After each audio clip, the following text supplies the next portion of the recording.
right, let's go. We're gonna get into the Q&A. Before we start with Burke, I just wanted to say hello. Some folks met me yesterday, but for those who don't know me, I'm Jen Colby. I've been partnering with the wonderful folks at Mounts Bay and New Maryland Extension. I'm part of the Northeast Pasture Consortium. And one of the things that we are tasked with is one of our whole points of mission is to help gather input from producers, industry folks, technical service providers, folks on the ground, and about the research needs, the questions that you all have as you go about your daily work. And we send that to USDA ARS, we send it to universities, and so we have these pasture-related research priorities. So I just want to call your attention to those flip charts over there with the Post-its on them. Those are some highlights, and actually over on the barrel in the corner is a list of the research priorities that we have from the last time that we did this. We got about 300 comments, individual Post-its from folks up in the northern, in New England, and we used that to pull together 10 major topics of things that folks are, kinds of questions that folks are asking. And there are representative questions, those are real questions from farmers, in the blue and the pink over there. So what we would love for you all to do, if you're willing, just take a few minutes at any point during the day. We've got some dots over there. If you like the questions that are there, put a dot next to them. If they resonate with you, if they're important to you too, put dots next to them. That helps us prioritize those. And if you have questions that you just go about in your regular day that you want to know the answer to, the Post-its out there, please add to them. And just a couple words, just a sentence that helps us, and we want to get as much from the folks in the southern part of the consortium region as we possibly can. So thank you. I'm going to turn it over to Burke, but I just want to encourage you before you go, if you have a burning question, go on and add them to the list. Thanks. Thank you. That was great. It's question time. I'll just take the questions as they go. Yes. So this is less of a technical question. I'm not a farmer, but I'm just curious, since you travel the country, and it seems like there's a growing movement on regenerative, how it ties to economics and conservation goals. Can you share what you're hearing as you travel the country on regenerative, just as a pick me up? Well, we're still kind of a drop in the pond, you know. But I think the interest is increasing a little faster than it has the past years. I think the idea makes sense, try to regenerate soils. Now, accompanying that, there's an awful lot of greenwashing. Because you have organizations, and some of them are big and powerful, that want to be able to sell products that are certified regenerative or produced under regenerative practices. And then you have producers who want to qualify with as little effort or change as possible. And that just doesn't turn out to be regenerative. There's no such thing as happy regenerative. You either are or you want.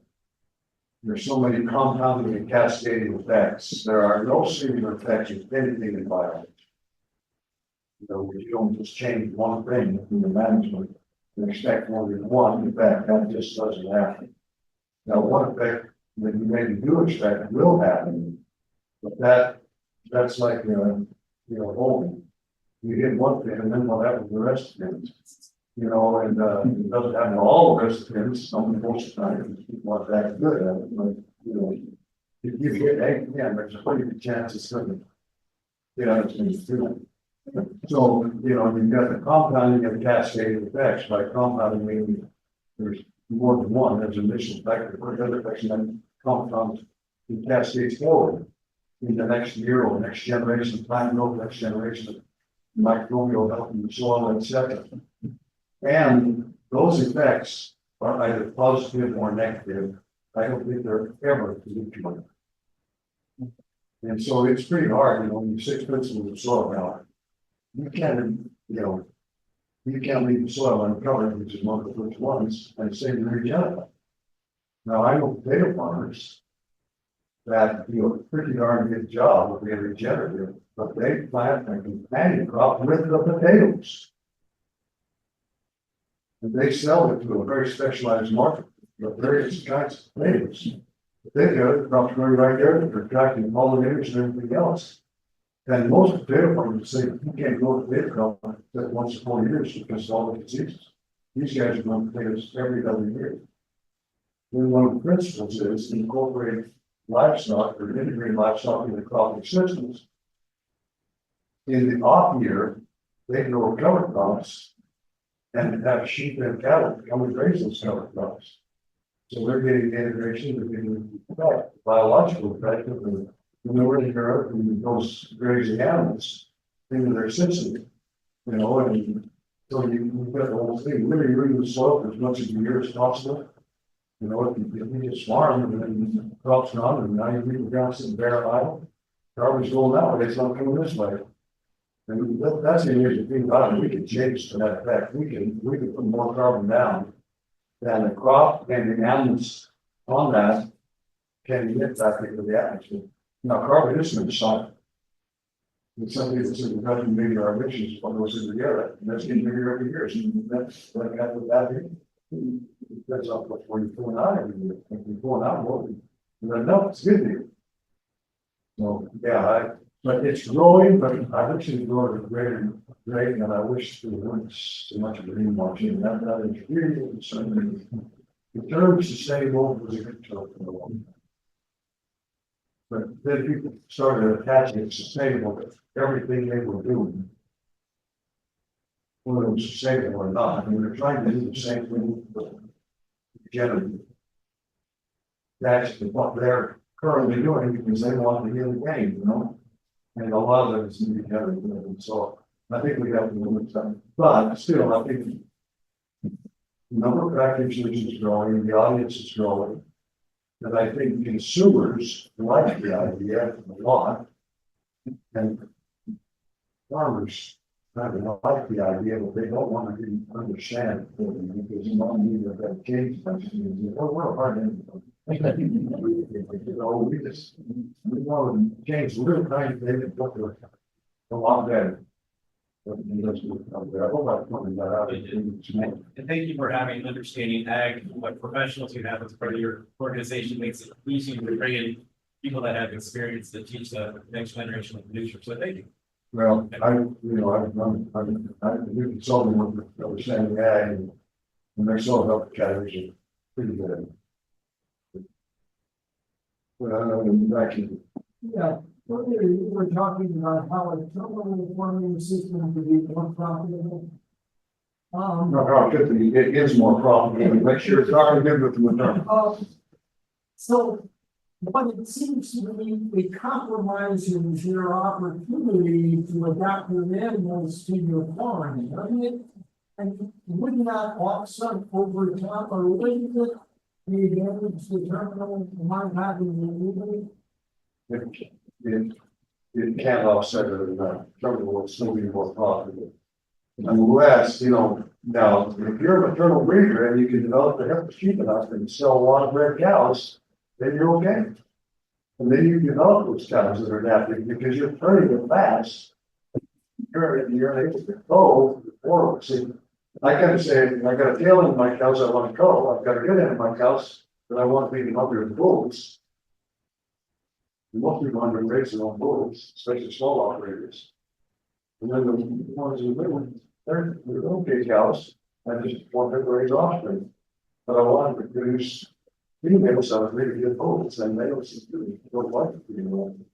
You know, it's going to take a combination of the terminal and the terminal, you know. And for one person to be bold, it's almost impossible unless you're huge in size. You've got to focus on one or the other. But unless, you know, it's a lot easier to buy fairly good cows than it's right. You know, you've got to work hard. So that, but it can be done. I've been doing it for years. But so it's excruciating, so I'm starting on these new matches out, I think. No, my next one, guys, that's that. Because I don't know if I can live long enough, I'd like to see 2 generations of this at least. And so let's get going. But, yeah. Generations of biology, which is actually.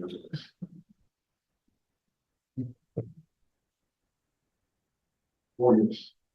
As far as the for farmer retirement, however you want to use it, what are some of the good things and bad things you've seen, examples of folks moving into retirement? Do you have any good stories, bad stories, six or more things that clean for us, what are you saying? Well,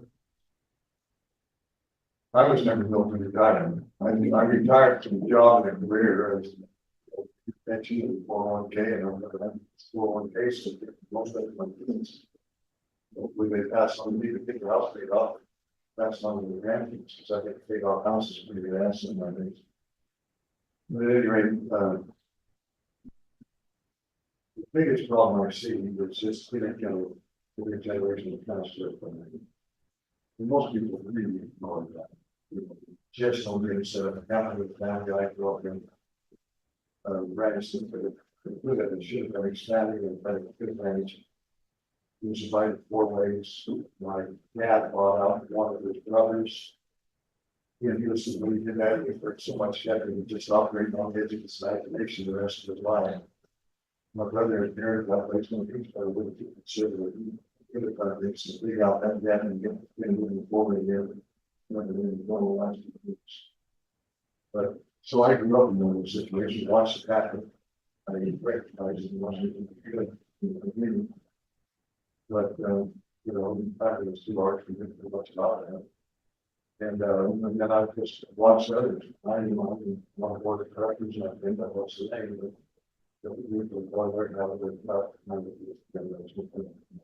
they about 5 steps forward, kids are kind of looking good, and that among all. And the sons, they're in the 40s. They don't want They're it. not babies. No, they're not kids. And so they want some autonomy. They want to be able to, maybe become the owners, the managers of the thing. They want to start being that now. You can't blame them. So parents have a hard time getting up. I can understand it. I mean, when I retired and walked away from a couple of matches and I started from scratch, that was one of the toughest things I did all the others. But and in one place is my successor, I mean, he was a smart guy. I mean, I'll play him what he looks like on the book. He 2 degrees in college. But people were out. And so that's kind of thinking back. They had me come 1 day to the workshop, show me after that. Well, you see that sounds here, right? Just for the stuff and the wires. Because the most healthy place on your ranch is in the mortgage. And I said, 5 years ago, it's the other way around. Mortgage is yours. Didn't have an effects on your time. When you look at soil health and everything else, in the grazing land, it's all better than stuff in the water. And so your generation is actually the biggest problem I see. And there have to be ways involved that stay involved as much as they try. If they're as long as that, would we really start to give the kids pieces of that? And I'm part of the point that I'm not really pushing that to this. That would be the decision they need to start to be able to write something for themselves. When you can't split it up, we're in the business where we need to find out. Yeah, we better have come to see that. But we have to stay up with these documents. Could you clarify a term, please? You said the soil health and something, I think it started with letter B was better than the grazed land, and then it turned out, and I didn't catch what that word was, and I don't think. Oh, in the barn, it's the area between the road going into the ranch and the fence. It separated the pasture from the area. And I just call that the barn, I don't know what you call them here, but borrow pits or whatever, but anyway, that was grassland, okay? But when it looks better than the pastures, you're not managing the pastures correctly. If you're doing a good job of pasture management, it should be late, because it's in the barn. That was the point. And it had been, so much said, along that's they're getting it back now. Yes. One of the methods that you mentioned that you want to look at is the, 88s, the animal, grazing days. Either with our operation, we have more of a hybrid model where we're backgrounding calves and supplementing with, all farm input with pellets in order to run more cattle, groups. Do you have a recommendation of how to look at those numbers? Or would it be the same, from year to year, as long as we're maintaining the same level of supplement? You're still looking at 88s or? Yeah, you calculate it is however you want, but it's you. You're compared to you, right? You want it. And so we got down there, and so I've got my nephews out there. Then when the calf's first born, all 1.2 out in the calf. That's how pretty far side. We're not worried about going back to 1,000 pounds. We're the same part out and newborn calf, touch dry, just say 1.0. By the time that calf is ready to wean, we're not weaning until 10 months old. 1.8 by that time. So see what I'm doing? Right. So you take the same thing with your units, if they're different sizes, different kinds, whatever. Do your best job if you know how to do it, putting a fair animal football on that avenue. Now, I'm worried more about you trying to supplement it. We're going to have on the same time. I'm going to bet you will. No. Are you sure? Yeah. Okay, be careful about that, because they're trying to start telling them there's a temptation to say too long with the flashes so that they get it all. No, don't get it all. Yeah, but yeah, you can just calculate the animal, anyone, get your animal coefficient, fix it, and fix what you do. With your office, you buy 300 pounds salt in 1 day, 300 pounds, buy 600 pounds the other one. And 600 pounds, you have to adjust for that, and then you have to adjust for the amount of supplement you're taking. Now, it's specific, you're the same all the time. And you go ready and get down the way to our favorite and berries, then you will be changing all the coefficient. For the 88 years in that particular place. Yes. Here to start doing cropping and grazing, or you could having a break in the row crops altogether, and then grazing. For Maryland, we get really hot during our summer months. Have you had any extra experience with grazing when it's really hot for months without shade? Is there certain species that are better? Well, I'm a full believer in you saw in the 6 principles, one of this integration of livestock and farming systems. And I'm a real firm believer in that. And animals graze cover crops, and that's wonderful. Matter of fact, I like that better than just molding cover crops or whatever. But either one of them most. Words. You can improve, you can graze, you can farm regeneratively without the addition of animals. You improve one model protein here is about so now grazing without shade. The most gets influenced cattle, South Pole are quite good at dealing with the heat. The premiums that I talked about earlier in the jury, they have South Pole and I've got our pretty combinations out of that in the shade for the farm. We have 9 trees worth out. They're out in the pasture grazing at 50% of the time. But, I still like a little shade. But I really only want that shade on certain days, because I don't want to really like that water site, or in the shade. I want it scattered and get more in the pasture. And that's one of the real advantages of short grazing is you can get animals concentrated enough that you get far better distribution of over Europe, which is why the building, it's amazing. How much good on a little bit, that would be. And so that would be my position, like, if you could have a shade tree here or there, and I'll see Brandon, he's got a tree that's a week, I'm trying to bring both theirs up. Yeah.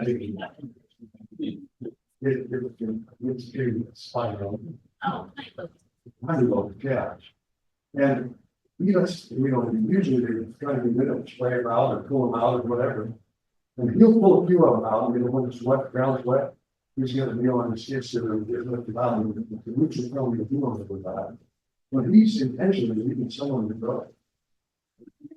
And, because he wants a shade and he wants to breathe with that, and the symbiotic effect is done every time, so. He's like, if you go, and he says, they all wait to see it, so I'm gonna have to tell you, but I hope I can kind of do a few at a time.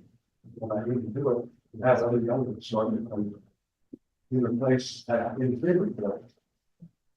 But, yeah, but the shade is about concern and, work with heated after breeds and, and then, you do what you have to do is, you're the farmers, the good fear and so, maybe the edge is whatever, but.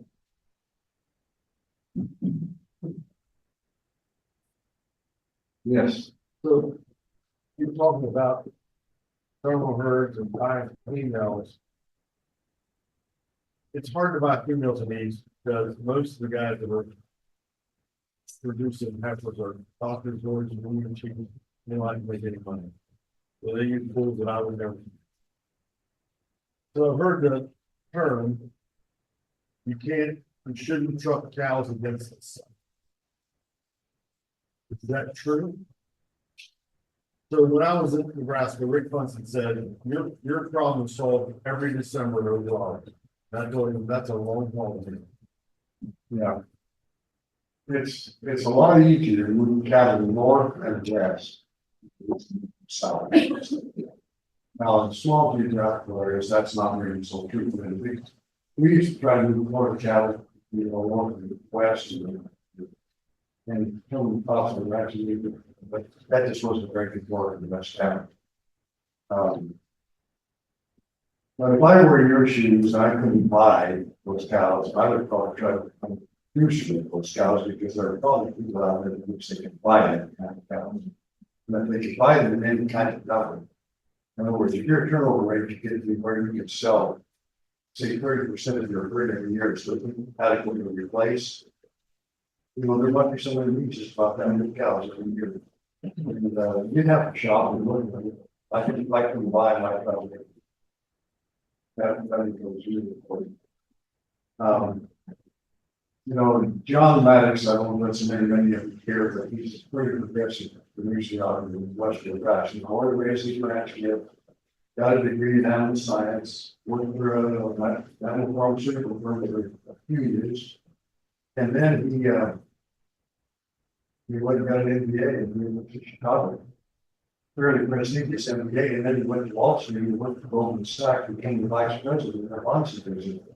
And when you talk about investing in management, in financial management, he talks about portfolio management. Which means he regards every person he has as part of his portfolio. And he's going to try to manage that, maximize long-term returns from that portfolio and keep value in that portfolio. So he sells in the public appreciation curve on livestock. But a female will tend to increase in value until she's about 4 years old. That's what the article was. Hold their own color about 6, and then begin to depreciate. He tries to have them all sold by the time they're 6. And I got questioned him, and I said, how do you get that many females? How do you get that? Lori Allen does all these records for him, and she actually looks outside the field. She gave away the secret. She said, well, we read all of the early heifers they died. So we just do a lot more heifers born, and we breed them all, we see them, we calve them all, and so Sometimes between 3, 4, 5, and 6 years old, we get them all sold. And their bred female sale is a very, very good sale every year. No, I never could get quite enough females to do what he's doing, but I do sell almost every female that's 5 years old, is pregnant, having their son. And eventually I want to get my son, everything is not very gathering for the son. And then Sylvia bought quite a few 5-year-old cows that I would never took for. They're not there, but that's the reason I'm betting. I think we have given you enough of the reasons why I'd like to get them. Because the red cows should be a pretty nice source of food. And then you want to develop peppers that cost for open year and have to install this product. That can be. Another thing that John Maddox does, he only uses urine rules. He's done that for years. And when he was first doing it, I said, John, you breed in the early moves as soon as they come out of the cows, when you catch them. I said, when that woman's life is over and you get a paycheck, how much does this cost to that recovery? We said, so it's up and down a little bit. He said, on average, it's just about breaking. Well, just pays his lifetime costs. He said, well, we can help the cost really is how much space that will occupy that the cows will occupy. Basically, you got the cows didn't have foods at all. But you can imagine not have foods at all. So just the yearly rules. And I had a consulting client that I was selling books to, and then when we stopped selling books, it's just that we're giving away our secrets. Secrets. People ask me what I do, and I know what we do and how we do it, and I said, they can do it. It's easy as I can do it. But anyway, they said, no, we don't want you to sell books. And so we had to quit, and I had a consultant about this about my retirement. I had a consultant client in Arizona that he wasn't satisfied with the books he was able to buy because his turnover rate for scouting was too high because it just opens and drives. And I said, well, I only have in mind several books that he can buy. So I called John, asked if he would tell somebody to do this. Yeah, they need to place an order. He said, I want to know before I get books out of the house, so I'll set aside it up that we can trick test and BSC. We close to make sure that we're okay. And he said, I want to have a few extra slides or so. Anyway, John called me and said, I want a truckload of bills. But here's how many pounds net I can make it all in the truck. So I think it's 30, 40, something like that. John had to figure out how we would pounds and what most are going to weigh. And but I think they didn't figure out until the last day of the weight how many children to put on. He was going to take truckload of bills. And when we did that, now he's selling lots of stuff. And he started out at 2,500 years old, but he's now over 3,500 years old. The bulls that he was, he didn't have to make either. He just, he said, I don't know what the cat, he stood back and he lost. Yeah. Jerry Lumen with Rancher Returns Podcast just did a 2-part back-to-back interview with John. Yeah. This week and last week.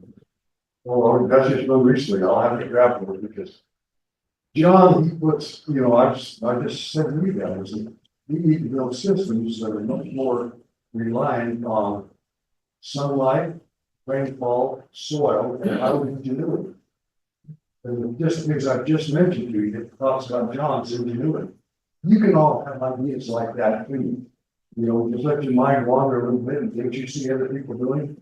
I mentioned some of these ideas to somebody I consulted with in Montana. And he started doing some of it, and then he took a way beyond because he had to place in his own context. He knew his local markets, he knew his climate, he knew the feasibility of various calving seasons. And one guy in cows to calf, it's different from my season. But I can still sell that cow to somebody else. And then he started making his own bolts, and he's now selling a lot of bolts too. They're composite bolts, they're not none of purebred bolts. Hybrid rigger is way too important for that.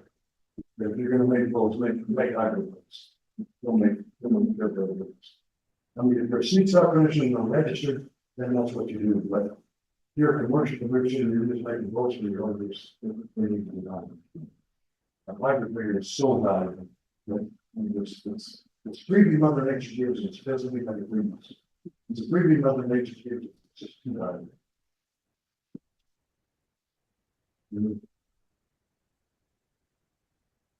Yes. Could be a doubtful question, you know something about, but we have heard that together, great, that the idea of freedom and a different. That's always scared us, because it's not.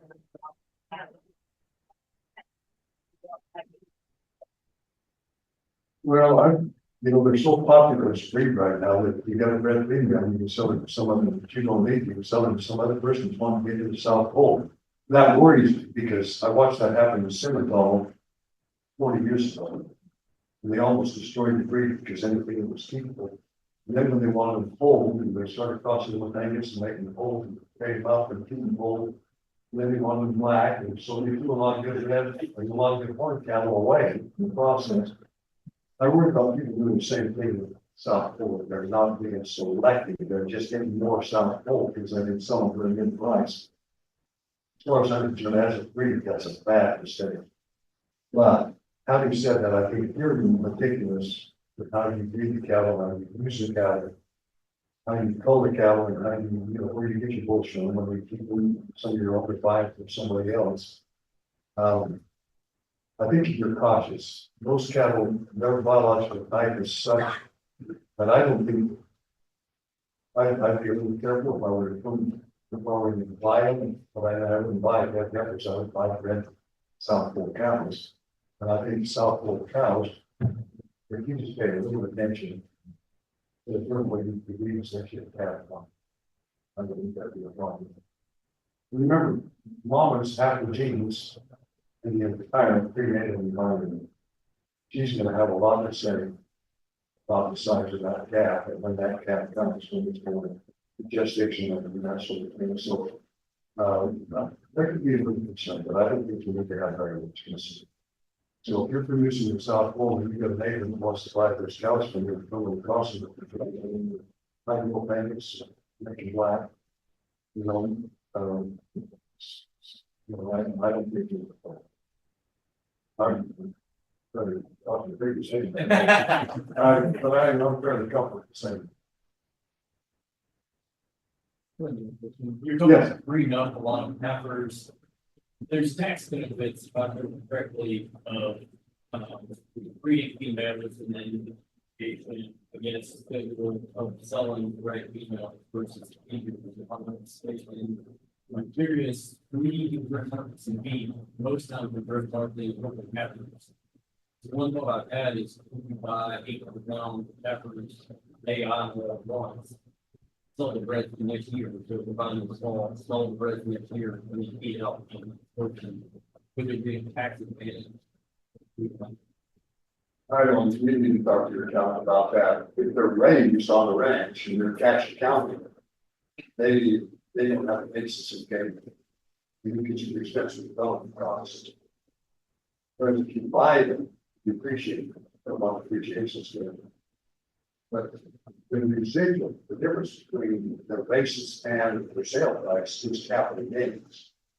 Typically, capital gains tax at a lower rate than low. But you need to talk to the tax account and know. But folks are right.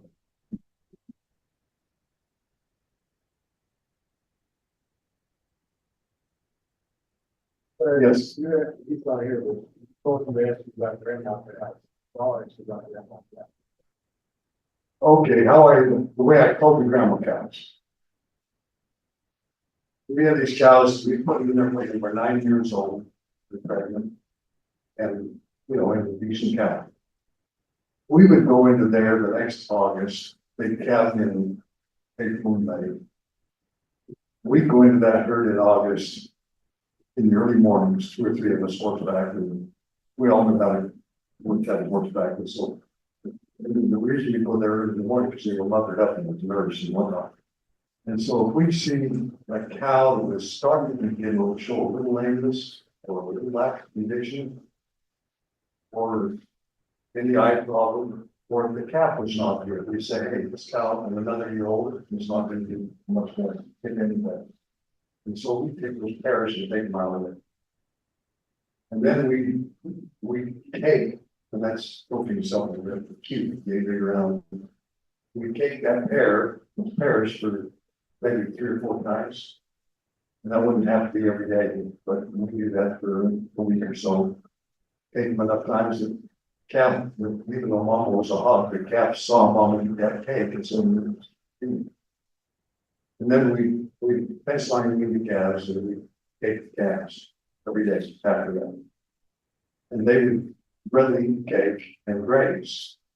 We had what we call meadow apple, after taking a hay crop off the meadow, or whatever, we grow, it's nice and we drink by them. Put those calves on there, we found out those calves were really good, I'll give them a cake and let meadow apple because they've been on the cow. And eventually we sell the cows. And the interesting thing, we sell them before the cow market starts to fall off in the fall. But we got to the point we told people, buyers, we said, we're not going to guarantee these cows. And we're not going to purchase them yet. But they have been exposed. If you want to pay $100 over the way-up price, you can buy it. And we had a number of buyers, so they must have got quite a few, must have counted for the next time around, because quite a few buyers came back several times and they buy those cows. We said, hey, well, auction last week was such a price. They look at it, we look at it. Hey, that's what you pay per pound, and we'll add $100 to that. But they paid all the shipping away from our place and across our scales, and so we didn't have the cost to go to the auction barn. And that was a pretty cool deal too, And so that's what we do part of. And then when it came time to crank check those cows in the fall, the guy that ran that herd for us was really an excellent cow and had a great observation skills. And I'd be on gate, he let the scouts walk past him one at a time as they were headed toward the direction. And if he saw anything he was concerned by this, that John Lakers, that we come around the county and over, we don't need the gap, and we didn't want that. And he looked at body condition, looked at others, and just anything that was maybe bad enough that we thought was going to hurt that cow in once. And some of them got by, so that we did. But we saw it goes off, and boy, now it's cow didn't have it. We get short goes off and before that pregnant, we off and respect out and so they're on the goals. We need to go with it again. Well, we go to farmers to buy them these cows, they put them in a lot. And even the calf that was about 3 months old and the calf, on that time was starting to bleed into it. The calf would sell the cow on the summer market, which is far better called cow market than the fall. And they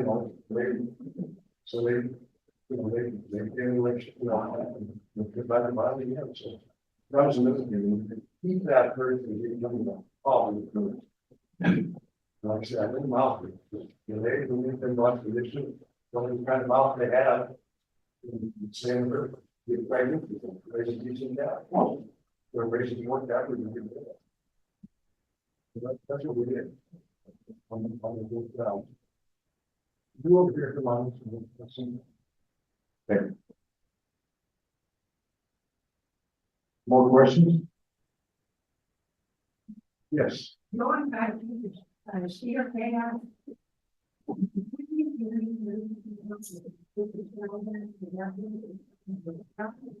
For most of my years, the calves at roughly 9 months of age. Maybe 8. We in the late fall. But in recent years, because I've watched some other operators do this, I made a shift, and we're carrying those calves on the cows for right after 10 months. There's a lot of other things happening. First of all, we've had an increased amount of protein supplementation for that time. And, you know, we're raising our sheep with another calf, but man, it is a lot cheaper. We met calf, we don't have a big thing. We are other alternative. And then at 11 months, 11 months, they doing so easy. It's incredibly easy to bring those calves. And my nephews are both pretty good stock and pretty livestock gatherers, one in particular. And so the calves he gets come from the other ranch, and they come to, you know, 3 hours away. So we wait for them on the truck and haul them, when they come off the truck, even if it's dark, and they're after dark. He receives them off the truck and he has right away. He moves them about and turns them and stops them and starts them and shows them water and feed. And he said he doesn't leave them until most of them are drinking and he receives them that way. And then he works them every day for probably the next 40 or 10 days to tell them about how it depends on our pasture. When he gets back on pasture, he'll pasture the rest of their life. He'll be snow and can't stop that. So that's what we're doing. So we're waiting for that. I think the medicine management on the advantage actually. And then the calf wins everything you want to teach about when it starts on the raising situation. Anything that calf sees mom, he gets to need to do. They need to go.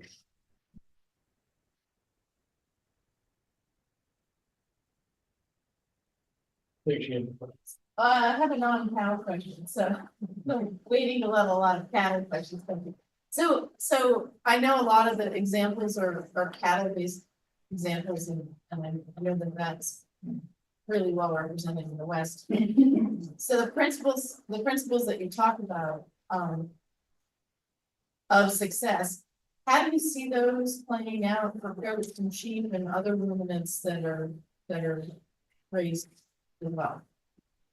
Well, for the underlying basic, the very next thing, you just try to make your practices in line with the principles. And then you're gonna be soil health and the grass productivity and health of the plants, health of the entire ecosystem, the animals and the people needing some of that direct, better help them in. And I think there's enough evidence now that I think the places that's right. Now, the sheep and goats and other things, I think the same kind of opportunities can exist in the market. For example, I think the key to find, you know, there's somebody like you know, some market sheep and goats or something. But I'm convinced it's like everything else. There's you find out where might have market for you. You want the time, form, and place. What's the best time to market? And what's the best form? In other words, do I take a youngster, or do I get them a little older and bigger? Or, you know, what's the proper form in which to sell them? Do I sell bred animals and the females? And how do I, if I've got a ewe or a goat that's ready to be marketed, they're ready for me to market them, but is there a better alternative someplace for them, someplace else? You won't let your mind wander across that kind of stuff, I think. And then place, where do you go to sell them?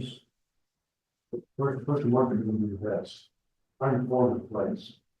Back in the days when I taught marketing years ago, that was something we always talked about in marketing classes. We had to have a futures market and some of those things that the nuances of that, but the full contract in the same. You know, you could contract well into the ahead of time. That's the way I would address a lot of it. Haven't done enough of that kind of stuff with sheep and goats. And I'm a real proponent of sheep and goats. I think a lot of ranchers ought to have sheep and goats. That would have been my next question, was to you about any sort of species grazing and the systems. I do some multi-species grazing and on the cattle ranches that I work in Wyoming now. I'm with the sheep on. We need to get rid of cattle first. And I'm talking about the grazing phone, everything else, and you've got so much over here coming at us so fast. Right now, we just are getting our fourth year done. But once that gets stabilized, and we know we can water and graze it well. Then I'm not looking for you, she can have our roads. I'm one of our partners. Let me have providers. You know, we have email and I'm responsible, but I need to talk roads. It's quite an average of roads. You know, if we get it, I don't know what you're putting one block, but if you do 1,000 or 2,000 goats. And they have their offspring, there are gonna be a lot of goats. And, yeah, I know they are. You know, my partners in Missouri, they had goats for quite a long time. I was not partner in goats, but. You know, I don't think they diminished the county, if anything, I think they increased the county because they opened up a lot of area. And there's, you know, the roses and the blackberries, and all that kind of stuff, that was just open.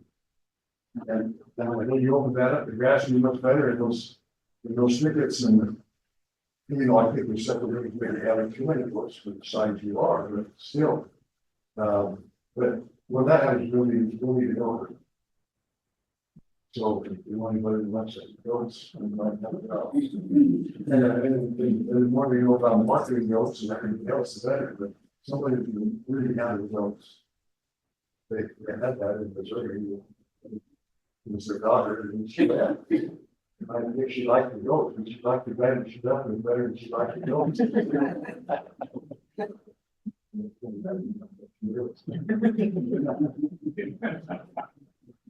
But anyway, yeah.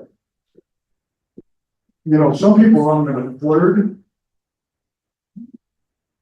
And some people don't. They all have reason.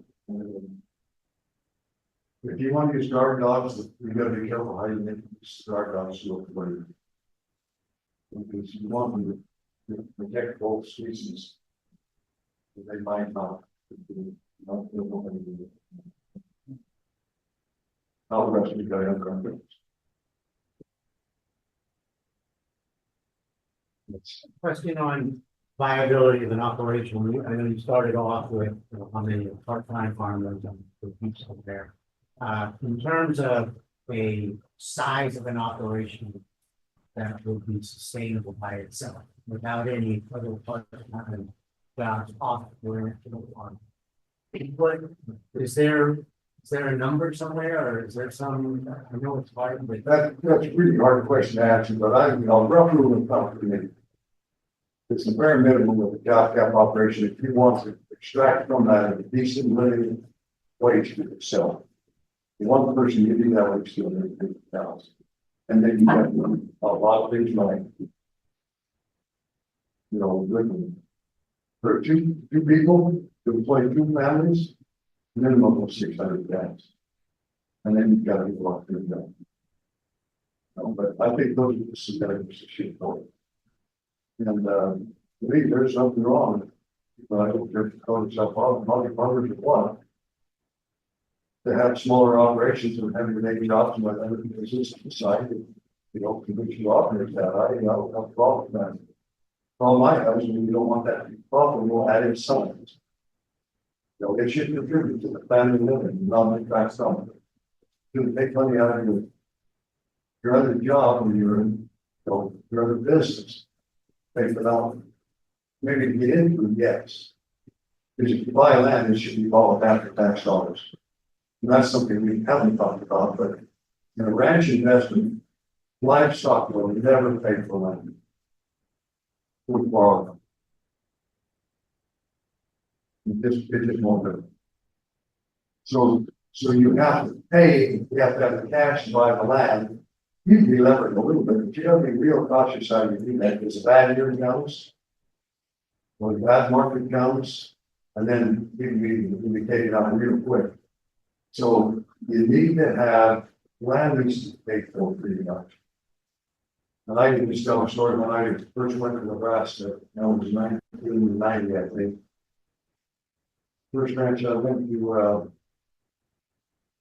they bought it at a reasonable price. They weren't going to buy it unless they could project to make at least a 4% rate of return on the best cost in the land. And we were able to do that. 3.5%.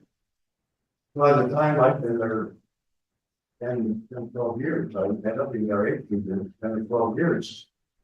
We were making in the 20s against the minimum purchase price. But now you have to pay for one of the most on the land. They've gone up quite a bit. And so the return we were getting on them now, against the new price of the land, the new value of the land was still about that 4 or 5%. So what was making the money was the land value appreciation. And we've tracked land values in the company I work for, we've tracked land values since the 50s. And that's been the case. It's never gone down for any length of time at all. It's gone up and they've plateaued a little bit, it's in bad times in the livestock business. Now all of a sudden the ratio goes again. So the return is in the land value appreciation. It's a wonderful store of wealth. But a lot of people have come to recognize that, and so they're investing in land. People that own the land that I'm talking about in Wyoming, where I live in this county. They bought it because they didn't like the feel of storing their money in cash, and they have enough cash to buy a huge ranch and stock it and have years operating money in the bank. So they had a lot of cash. They were squeamish about keeping all this cash. What's going to happen with the value of cash? And then they didn't like dealing with stocks and bonds either. And they said, we think land is probably a pretty safe investment. We can store wealth because we don't get any more of it. And it will always have its intrinsic value. No matter what happens to the economy, the land will always be worth what it can produce. That's as bad as it can get.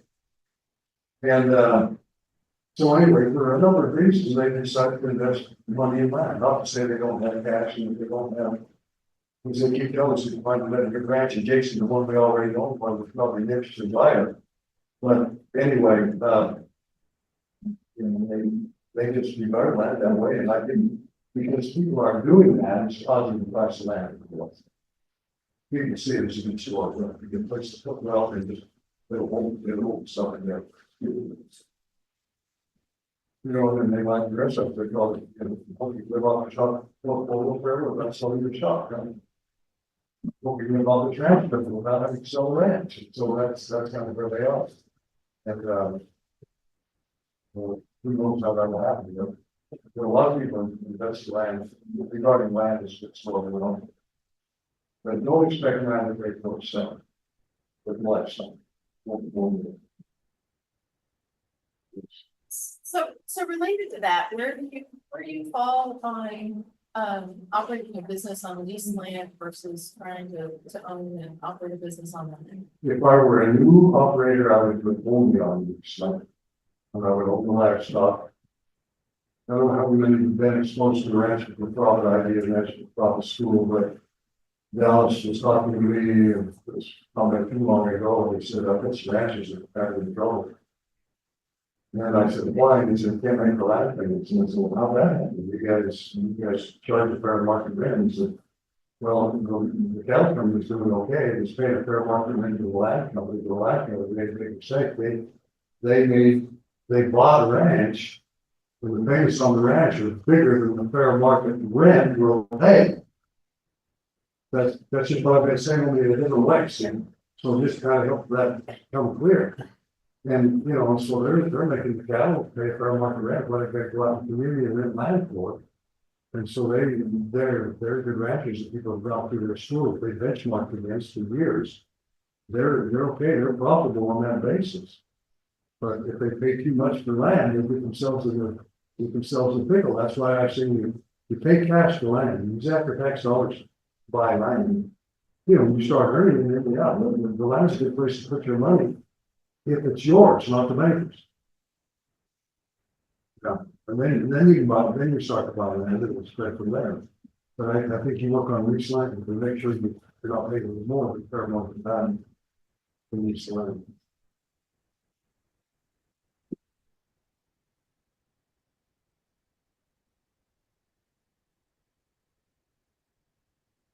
Yes. You were talking about last earlier. And I understand how that works in Wyoming. They build, but here, our units are small. Yes. And so like, right now I have 4 birds. Now I would love to run a one, but if I do, then I got a truck in the farm. Is that, should I be looking at that? Yes, that's a problem, and I know, I understand it's a problem here in every place.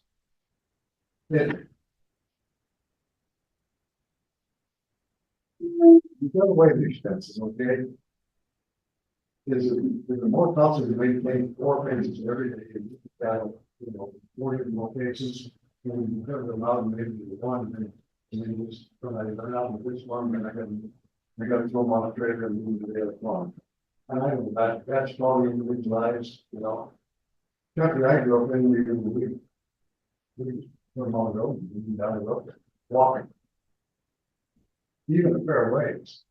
But, I understand you guys, had to separate the with you back, and you gotta be a lot more cautious with that. Yeah, I just think it's money that because, you've got some costs, either way you do it, which costs are gonna be, and then part of the cost is the once you do the animal story form. Well, those what people do, I just don't think it's very good. Yeah. Yeah, I mean, we don't say how to control it, that right. And sometimes they want to come and flag themselves, most of the time they still flag, it's so far behind, so far, let me make sure you're flying. I'm trying to keep them involved. We understand some of the, the people in these, they're tempered about this. Oh, they're short there too. Everybody's always in a hurry. There's only a few people, and it's usually the Easterns, frankly, that stop to take pictures of us moving cows down the highway. The other people just sit there and get it face. So if they're coming from the back, the worst thing is they stop. If they come right into the town and they keep on going by, they just won't be taking it down fast. And maybe all the leaves are always reverse parallel with that is. So when they're coming using time, we always, if we have an extra rider, we always send riders. Just jump right in front of them, almost on the front bumper, and just right up to the cows. They say, stick right with me, follow right behind me. And we should be here to do that. And sometimes we should be cars running one right behind the other. We move across town and try to come to the car. Just say I'd love to see us try to do that.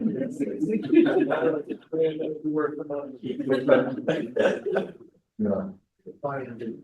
But we get people out of the area and come, it's amazing how they want to get out of the cars and take pictures.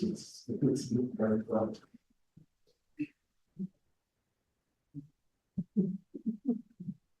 Yes. Okay, so thinking of what of all the benefits of regenerative.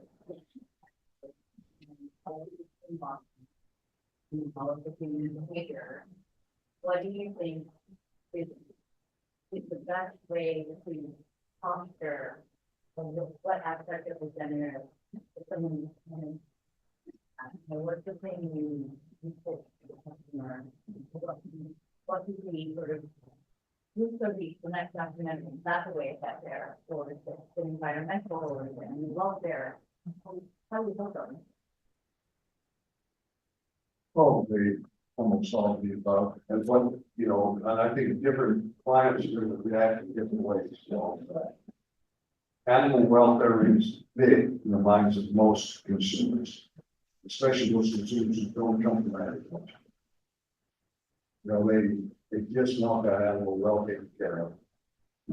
And, most of America now has pets. They know how they take care of their pets. They like cows and sheep, hogs, and the same way. We're not probably going to go quite that far. We're not going to figure out how much, etc. and so forth. They would like to make sure they're well fed, well watered, but they would have shelter, I think most of them understand that everything happens, but outside all of its life, but sometimes it makes even more than them. They get breaking the bottom of on trees, so they don't have. Good to be kind of balance that protection, but animal welfare is the don't want them to be used. And when we examine techniques, stuff like that, it's very important. They can be off animals, we don't know well. And, so that is the line. If you can show them you're doing that. And then soil health, I think most people are, more and more people are finding that they like this, including the soil. You use the emotion, then the water goes to more. And, I think summary, showing that has that soil gets helping you, the plants growing on that soil and also come here. So the animals or the people that eat those plants are also coming. And, there's a few certifiers, partly on shell and regenify it. And they're trying their hardest to make the definition of regenerative and making sure that people stay with it and do what they say they're doing. And so, you might need somebody to certify in practices, but they might have regenerative practices, regenerative beyond that, I'm not looking to be talking with no. Well, I can see part of it. I don't know, Facebook, and I like that. There's a difference between saying, yeah. I think I'm very good talking about it.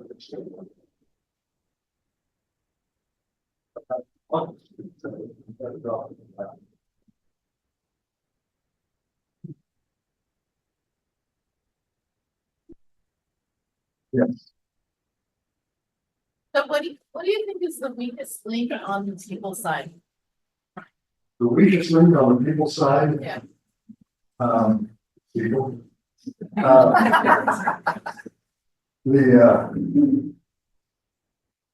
The weakest link, I think, is that we have a tendency to see myself. I'm talking about each one of you when I say that, myself, that's even boss and what's subordinate. And I think we need to move past that. And we talked about all the people whom we work, but it's up, line, down, Michael, ladder, as code. All important members of the team, each was a very important role to fill. And management might have misplaced some of those, but so be it. That's the way it is. And over time, we should be able to show our stuff well enough to get places filtered. And it's really difficult in that style of management, where you try to move people along as fast as they're capable of moving along, and you never gauge that exactly right. So you may promote one person, you should promote another. That's a little bit tough, but you just do the best you can. I found most people understand that, and they're really good, in my room was manager.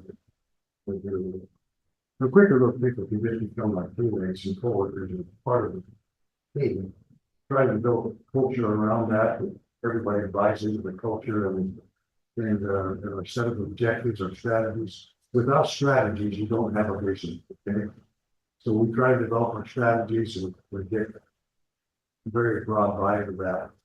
And then we meet once a year and discuss those strategies. We just did it last weeks ago.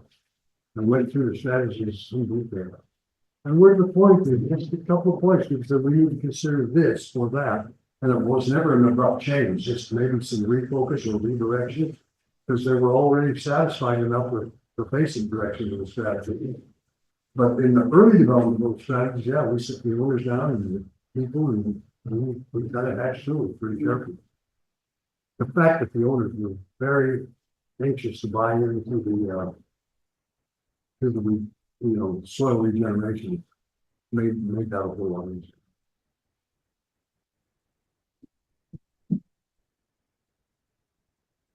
Yes.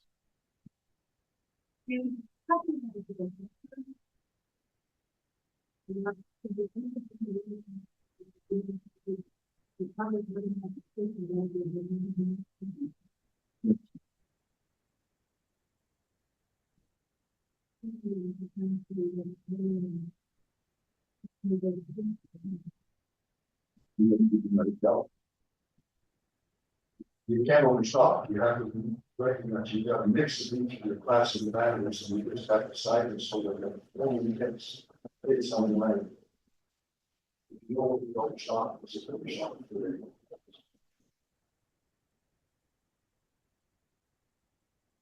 But you figure the value of that record's paying. As long as you take advantage of it, it's about drops and you take advantage of that value created. To the law, times that it's only it was more valuable to you than the house to go to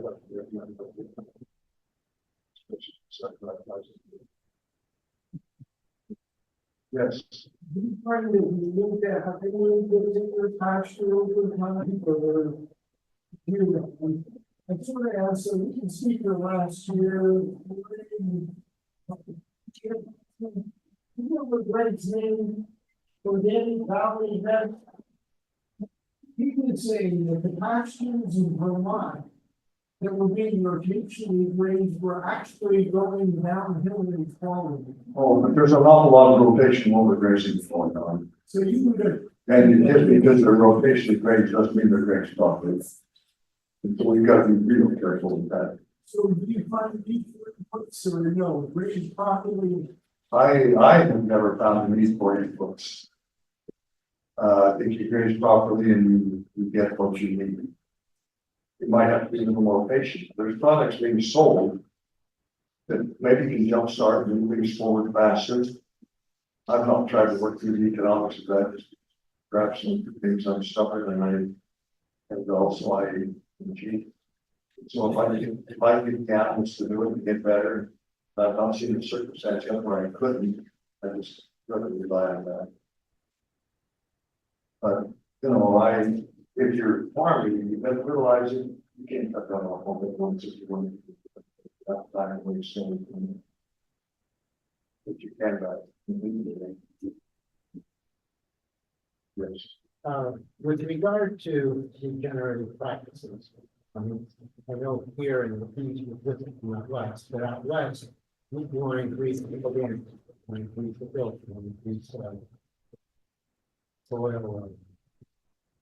input the water, etc.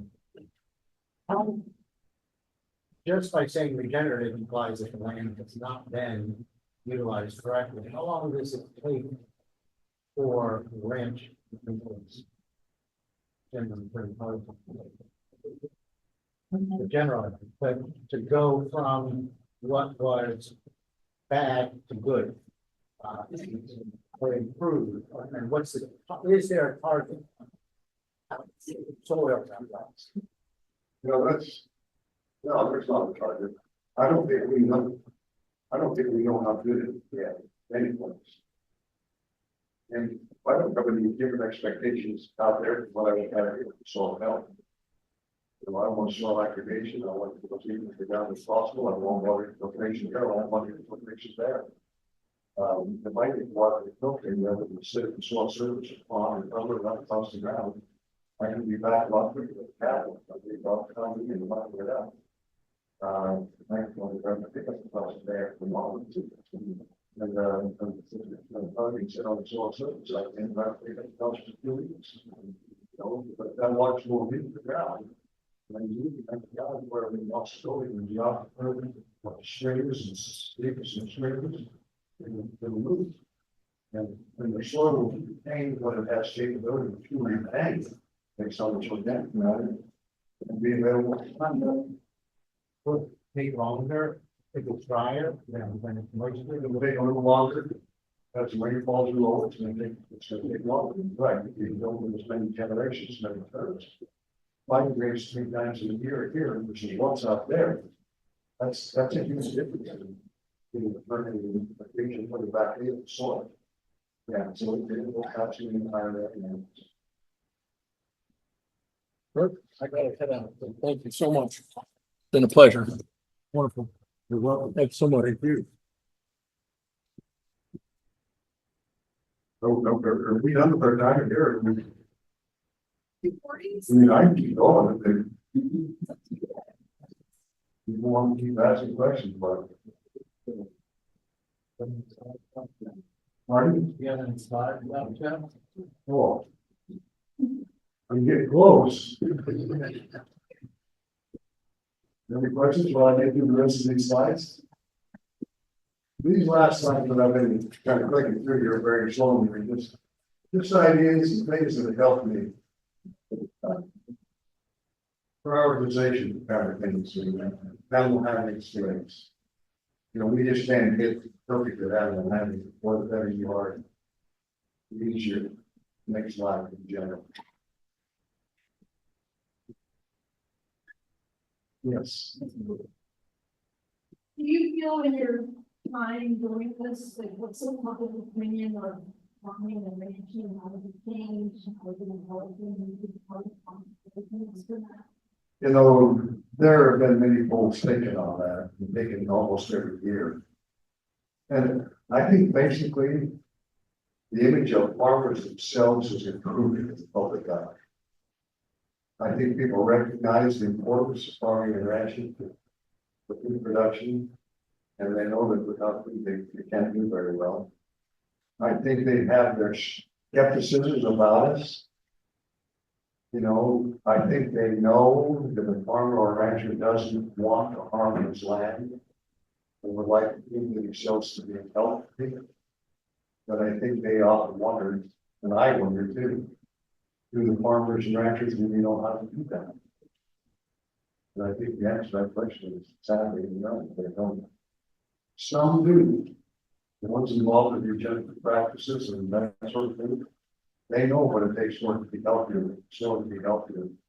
But many ranchers sit around and slowly degrading resources year after year, and they're still doing the very same things they've always done. And so those resources are going to continue to degrade. And but I think we're not even back in the public's mind. I think to cover on farmers and ranchers, starting with things like this. Because certainly things like the certification, turning good land into deserts. Most of the planet is desert farming right now. Most of America is desert farming. Even farmers in America, they're desert farming because the moisture capture and moisture storage. And so we need to change that. We have to throw in all the changes that people do. We have the tools now, it's available. We know and understand that 50 years ago, we had no idea about it. So we can make dramatic changes in soil health, which will reverse and change the desertification, which will change the carbon footprint, as they call it, advancement. I mean, millions of acres, we can do way more than change it to electric vehicles or anything like that, in spite of what that might do. I'm not very high on electric vehicles. But, you know, because oftentimes that electricity is making it fire power plants and oil fire power plants and it's converted electricity. Now, the rally I live in, I'd be glad for that because we're a political center. It's not very fun to have all those carbon emissions from our vehicles around there. It sits there the way time. But anyway, we can change that. We can be capturing much more carbon than we're letting them do. Now, for fine animal people, there's some questions about that. We can reduce the carbon footprint from bats or confined dairy, but we can never make it possible. We can never pull down more carbon. Even if we can make digesters and convert it to electricity right there on the farm and all this, they will always be emitting more carbon than that. Because they won't have any photosynthesis going on. Without photosynthesis, you're not more carbon content. It's all dependent on photosynthesis. Farmers and ranchers can control it worldwide. And we can pull the carbon down, and we don't have to let theirs go up. But that's how they actually upset our animals. My plants on that.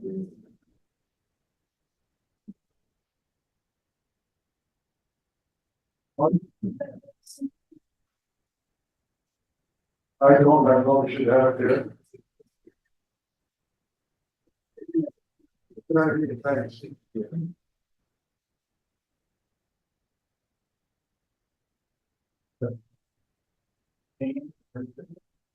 Did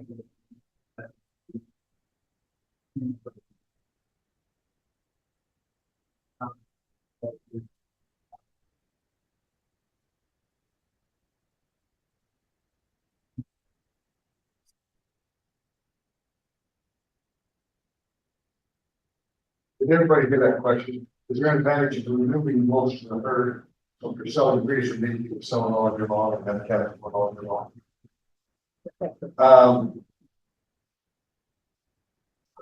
I guess I would want to maybe narrow that down. And the reason for that is when you're cattle year round, you start forgetting when that cow ever last cattle. So you cows 16 month cattle interval, which you should have 12. And they cost money, every when we know they can breed every 12 months, maybe every 12 months, because of time value and money and slowness of cash flow. So I like to know that she gathered the people. When she did gather, that she raised that cow, or didn't die, sometimes so long gone. I want to be able to follow those cows that won't meet that criteria. So somehow or another, either through records, individual animal records, which I'm too lazy to take, or some way I've got to be able to sort those cows away and send them to them. But other than all that, yeah, small number of cattle, and cattle, yeah, and they've got the long uniforms. I don't think the things between cows, they have a fall herd. When the fall herd comes to a late cow, it's on the spring herd. Then if they're late, when it gets to the fall herd, it's some. But they have a competition, but it's basically this. Most of the same, and maybe fall herd is really kind of purple and go to 80% most of the Greek cows. We don't keep replacing those fall herd, the race on the spring herd. The cows in the fall herd, and that was a source of for the out season. There's enough difference in growth there, enough difference in stairs and efforts. You put in the system. Another thing, more and more people are selling direct to consumers are building. You're taking the heifers, open yearling heifers, open 3-year-olds, open 3-year-olds, dry 3-year-olds, dry 3-year-olds. They're finding very good success and very good acceptance by the consumer. With these animals that are a little older, still not real older. Now, they won't grade. The USDA grading system, they don't market. And the research basically shows that as the animal gets older, flavor gets bad. But as they get older, tenderness comes down. Not abruptly until they get up to about 5 years old, and something that's just significant changes. The butcher you work with has a needle machine, needs a needle. It gets a needle, what do you got to tell these? What you have here, these kind of cafeteria style restaurants, and make sure the safety there. A lot of times that's pretty good. That's probably a steak out of the cabin. Big needle. Those needle machines, every needle is spring loaded. So this is a great needles, but it's not like my favorite machine, but then it's the needle, pretty good size kid. I'll leave that with about 3 different dimensions. And then the needle gets bone by a spring loaded individually, so it doesn't have to go the other time or come in the other side. So there's all kinds of things that are talking about. But I'm going to take the further. Here's the answer to your question. I want to know what scouts and marketing on a timely basis because they're constantly going to keep them close to the question something. Or has a better chance. There was another question. It was related to the vertical integration, I guess. We're talking a lot about selling feeders, selling heifers and cows, but what about the meat? And then another bad word, but at the same time, it seems like a small farm, one that's less than 250 cows.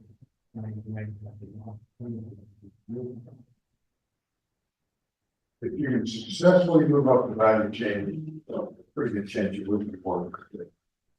But then there come questions about how many pigs can you be good at?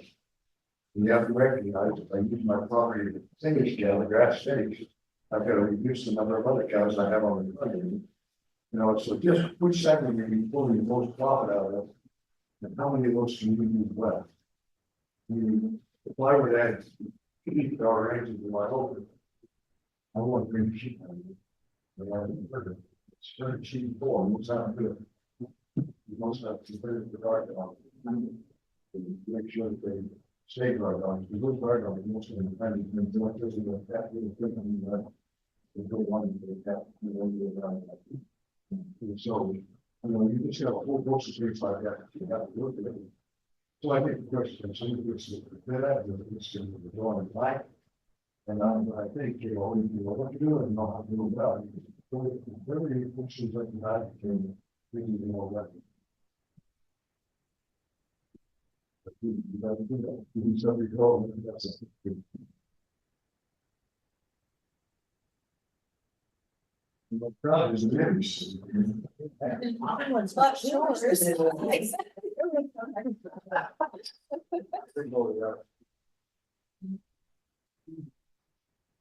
You get home to that.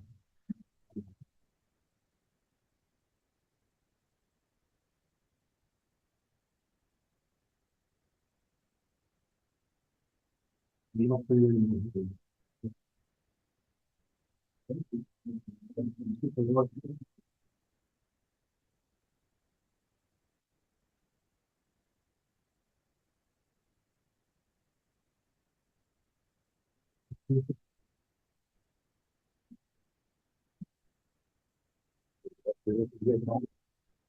Oh, the last slide. Oh, go ahead. Yeah, please do. You can. Thank you all for coming.